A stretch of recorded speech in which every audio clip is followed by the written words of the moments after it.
این دنیا به خاطر مردای خوب نیست که پیش میره، به خاطر زن خوبه که پیش میره. تو هنوز کلی فرصت داری، بالاخره یکی رو میبینی که بهت میگه دنیا به خاطر منه که پیش میره.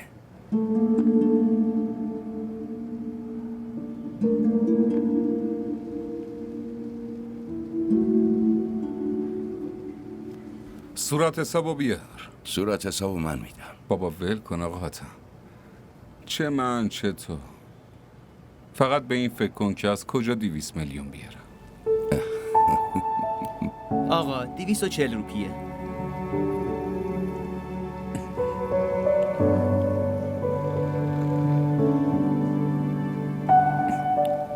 با اجازه آقا حاتم، حتما بهش فکر